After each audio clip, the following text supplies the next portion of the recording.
ಶಾಂತಿ ಸೌಹಾರ್ದತೆಯ ಸಂದೇಶ ಸಾರಲಿರುವ ಸೂಫಿ ಕವ್ವಾಲಿ ಕಾರ್ಯಕ್ರಮ ಬಾಗಲಕೋಟೆ ಜಿಲ್ಲೆಯ ಜಮಖಂಡಿ ತಾಲೂಕಿನಲ್ಲಿ ಶಾಂತಿ ಸೌಹಾರ್ದತೆ ಹಾಗೂ ಭಾವೈಕ್ಯತೆಯ ಸಂದೇಶವನ್ನ ಸಾರ್ವಜನಿಕರಿಗೆ ತಲುಪಿಸುವ ಉದ್ದೇಶದಿಂದ ಅಮನ್ ಕಮಿಟಿ ಜಮಖಂಡಿ ವತಿಯಿಂದ ಪ್ರಸಿದ್ಧ ಸೂಫಿ ಕವ್ವಾಲಿ ಕಾರ್ಯಕ್ರಮವನ್ನ ಹಮ್ಮಿಕೊಳ್ಳಲಾಗಿದೆ ಎಂದು ಕಮಿಟಿ ಪದಾಧಿಕಾರಿಗಳು ತಿಳಿಸಿದ್ದಾರೆ. ದೇಶವ್ಯಾಪಿ ಖ್ಯಾತಿ ಪಡೆದ ಮಾನ್ಯ ಮಹಾನ ಸೂಫಿ ಕವ್ವಾಲಿ ಗಾಯಕ ಉಸ್ತಾದ ಅನೀಸ್ ಸಾಬರಿಯವರು ತಮ್ಮ ತಂಡದೊಂದಿಗೆ ಈ ಕಾರ್ಯಕ್ರಮದಲ್ಲಿ ಭಾಗವಹಿಸಲಿದ್ದಾರೆ. ಈ ಕಾರ್ಯಕ್ರಮವು ದಿನಾಂಕ 28 ಜನವರಿ 2026ರಂದು ಸಂಜೆ 7 ಗಂಟೆಗೆ ಜಮಖಂಡಿಯ ಪೋಲೋ ಮೈದಾನದಲ್ಲಿ ನಡೆಯಲಿದೆ ಎಂದು ಹೇಳಿದರು. ಭಾರತ ದೇಶದ ಪ್ರಸಿದ್ಧ ಸೂಫಿ ಕವಾಲ್ ಅನೀಸ್ ಸಾಬ್ರಿ ಅವರು ಆಗಮಿಸಿದ್ದಾರೆ. ಈ ದೇಶದಲ್ಲಿ ಭಾರತ ದೇಶಭಕ್ತಿ, ನಮ್ಮ ಜಲ, ನಮ್ಮ ನೆಲ, ನಮ್ಮ ಮಣ್ಣು, ದೇಶಭಕ್ತಿಯ ಮೂಲಕ ಹಿಂದೂ ಮತ್ತು ಮುಸ್ಲಿಮ ಭಾವೈಕ್ಯತೆಯ ಸಂಕೇತ ಸಾರುವ ಸಮಯ. ಇವತ್ತು ದೇಶದಲ್ಲಿ ಭಾರತದ ಪ್ರಸಿದ್ಧ ಗಾಯಕರಾಗಿ ಅನೀಸ್ ಸಾಬ್ರಿ ಅವರು ನಮ್ಮ ಜಮಖಂಡಿ ನಗರಿಗೆ ಪ್ರಪ್ರಥಮ ಬಾರಿಗೆ ಆಗಮಿಸಿದ್ದಾರೆ. ಅವರು ದೇಶಾದ್ಯಂತ ಮತ್ತು ಅಂತಾರಾಷ್ಟ್ರೀಯ ಮೂಲಕ ತಮ್ಮ ಕವಾಲಿ ಮೂಲಕ ಹಿಂದೂ ಮತ್ತು ಮುಸ್ಲಿಮ ಭಾವೈಕ್ಯತೆಯ ಮೂಲಕ ಅವರು ಸಾರಿದ್ದಾರೆ.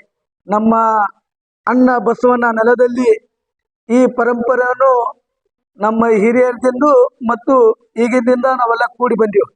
ಇದು ಯಾಕಂದ್ರೆ ಒಂದು 2 ಕಣ್ಣಿದ್ದಂಗೆ ಇದು ಭಾರತ. ಈ ಭಾರತದಲ್ಲಿ ಎಲ್ಲ ಕೂಡಿ ಮಾಡಿದ ಮೇಲೆ ಒಂದು ದೊಡ್ಡ ಸಂಸ್ಕೃತಿ ಹಬ್ಬ ಇದು ನಮ್ಮ ಜಮಖಂಡಿ ನಗರದಲ್ಲಿ.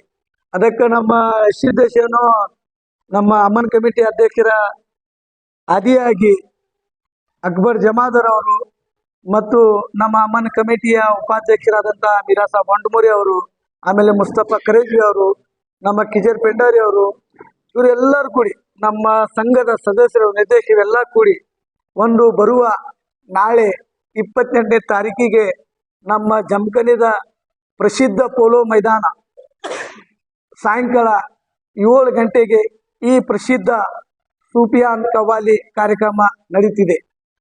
ಈ ಕವಾಲಿ ಕಾರ್ಯಕ್ರಮದಲ್ಲಿ ನಮ್ಮ ಜಮಖಂಡಿಯ ಜನಪ್ರಿಯ ಮಾಜಿ ಶಾಸಕರಾದಂಥ ಆನಂದ್ ನ್ಯಾಮಗೌಡ ಸಾಹೇಬ್ರ ಅವರು ಕೂಡ ಆಗಮಿಸಿದ್ದಾರೆ.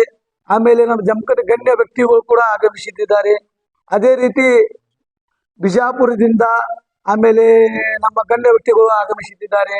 ಆಮೇಲೆ ನಮ್ಮ ಬಾಗಲಕೋಟೆ ಜಿಲ್ಲೆಯಿಂದ ನಮ್ಮ ಗಣ್ಯ ವ್ಯಕ್ತಿಗಳು ಆಗಮಿಸಿದ್ದಾರೆ. ಈ ಕಾರ್ಯಕ್ರಮ ನಮ್ಮ ಅಣ್ಣ ಬಸವಣ್ಣ ನೆಲದಲ್ಲಿ ನಾವೆಲ್ಲರೂ ಕೂಡಿ ಒಂದು ಸಂದೇಶವನ್ನು ಸಾರೋಣ. ನಾವೆಲ್ಲರೂ ಭಾವೈಕ್ಯತೆಯನ್ನು, ನಮ್ಮ ಜಮಖಂಡಿ ಪರಂಪರೆ ಇದೆ, ನಮ್ಮ ಇದು ಪರಂಪರೆ ಮೂಲಕ ಈ ಕವಾಲಿ ಕಾರ್ಯಕ್ರಮ ಒಂದು ಮನರಂಜನೆಯಿಂದ ಇದು ಭಾವೈಕ್ಯತೆ ಸಂಕೇತ ಆಗಬೇಕು ಆ ವೇದಿಕೆ ನಾವೆಲ್ಲರೂ. ಯಾಕಂದ್ರೆ ಈ ಕವಾಲಿ ಅನೀಸ್ ಸಾಬ್ರಿ ಅವರು ಸಾಬ್ರಿ ಮಂತ್ಯದಿಂದ ಬಂದಿದ್ದಾರೆ. ಅವರ ಅಜ್ಜನಾದ ಅಸ್ಲಂ ಸಾಬ್ರಿ ಅವರು ಈ ಜಗತ್ತದ ಪ್ರಸಿದ್ಧ ಕವಾಲರಾಗಿದ್ರು. ಅದೇ ರೀತಿ ಅನೀಸ್ ಸಾಬ್ರಿ ಅವರು ಕೂಡ ಈ ಜಗತ್ತದ ಪ್ರಸಿದ್ಧ ಭಾರತ ದೇಶದ ಕವಾಲಾಗಿ ನಮ್ಮ ಜಮಖಂಡಿ ನಗರಕ್ಕೆ ದಿನಾಂಕ 28/1/2026ರಂದು ಜಮಖಂಡಿಗೆ ಪ್ರಥಮ ಬಾರಿಗೆ ಆಗಮಿಸುತ್ತಿರುವ ಅನೀಸ್ ಸಾಬ್ರಿ ಅವರು ಏನಿಲ್ಲ ಈಗ ಈ ಕಾರ್ಯಕ್ರಮ ಇಡ್ಲಿಕ್ಕೆ ಕಾರಣ ಏನಂದ್ರೆ, ಈಗ ಹಿಂದೂ ಮುಸ್ಲಿಂ ಭಾವೈಕ್ಯತೆ ಕೂಡಲಿ ಅಂತ ಹೇಳಿ ಒಂದು ಕವಾಲಿ ಕಾರ್ಯಕ್ರಮ ಅಮನ್ ಕಮಿಟಿಯಿಂದ ಹಮ್ಮಿಕೊಂಡಿದ್ದೀವಿ. ಈ ಕಾರ್ಯಕ್ರಮದಲ್ಲಿ ನಮ್ಮೆಲ್ಲರ ಜನಪ್ರಿಯ ನಾಯಕರಾದ ಆನಂದ್ ನ್ಯಾಮಗೌಡ ಸಾಹೇಬರು ಭಾಗವಹಿಸಲಿದ್ದಾರೆ. ಹಾಗೂ ದಿವ್ಯ ಸಾನ್ನಿಧ್ಯರಾದ ಆನಂದ್ ದೇವರ ಗುರುಗಳು ಅವರು ಭಾಗವಹಿಸಲಿದ್ದಾರೆ. ಆಮೇಲೆ ನಮ್ದ ಬಿಜಾಪುರದಿಂದ ಹಮೀದ್ ಮುಶ್ರೀಫ್ ಅವರು ಆಗಮಿಸಲಿದ್ದಾರೆ. ಆಮೇಲೆ ಇನ್ನು ಹಲವಾರು ನಮ್ಮ ಜಮಖಂಡಿ ನಾಯಕರುಗಳು ಅವರು ಭಾಗವಹಿಸಲಿದ್ದಾರೆ. ಇದು ನಾಳೆ 28/1/2026ಗೆ ಅನೀಸ್ ಸಾಬ್ರಿ ಅವರು ಬರಾಕತ್ತಾರೆ. ಮತ್ತು ಎಲ್ಲ ಜಮಖಂಡಿ ನಾಗರಿಕರಿಗೆ ವಿನಂತಿ ಮಾಡ್ತೀನಿ, ಎಲ್ಲರೂ ಬರಬೇಕು ಕೇಳಾಕ. ಎಲ್ಲರೂ ಹೆಚ್ಚು ಸಂಖ್ಯೆದಾಗ ಬಂದ್ರೆ ಅದಕ್ಕೆ ಕಾರ್ಯಕ್ರಮಕ್ಕೆ ಎಕ್ಸಸ್ ಮಾಡ್ಬೇಕಂತೂ ನಿಮ್ಗೆ ಕೇಳ್ಕೊತೀನಿ.